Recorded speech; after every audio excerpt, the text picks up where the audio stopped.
Welcome to Lombardi's Pizzeria. Thank you. Nice to have you here. Hi, I'm Morgana. Welcome to Meet Me at the Corner.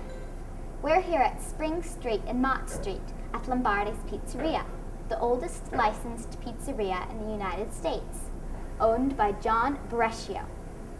Pizza is popular all over the world. Did you know that 93% of Americans eat pizza at least once a month?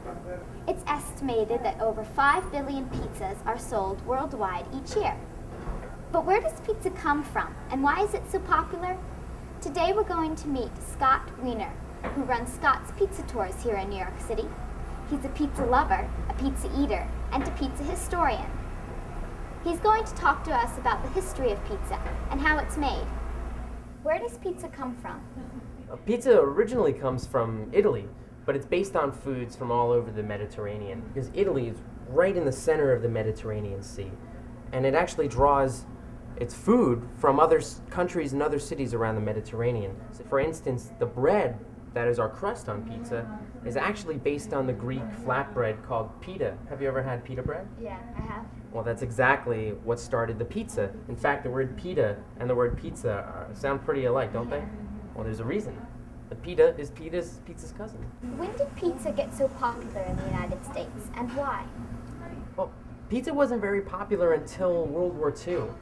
In the middle of the 1940s, American GIs were going to Italy to serve in the war, and they were coming back after eating pizza. And they told their friends and their family members about how delicious this dish was and how inexpensive it was. And all of a sudden, pizzerias started opening up all over the country.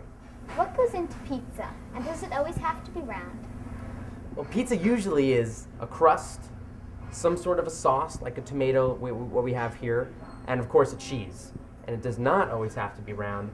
In fact, you can see it in oval shapes or rectangles or squares, and usually a square pizza in New York City is very thick and has a lot of cheese on top, and we call it a Sicilian pizza because it resembles the pizza that Sicilian women were making for their families in the early 1900s right here in New York City. And it was square because they pushed the dough out on cookie sheets. I understand you go to pizza making competitions. Could you tell us about them? Yeah, they have pizza making competitions all over the country, and I usually go to the one in New York City, and there's one in Las Vegas where I serve as a judge. And what they do is you have people from all over the world making their own different varieties of pizza. People from Japan use a lot of seafood.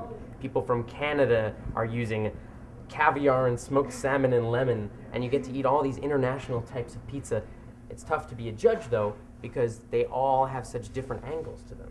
And if I don't like pineapple and there's pineapple on the pizza, it's kind of bad news for that pizza. Luckily, I like everything on pizza. That's why I like judging pizza competitions. How did you get so interested in pizza? Well, I always loved pizza. I loved eating it. Every Wednesday night we would pick up pizza from our local pizzeria.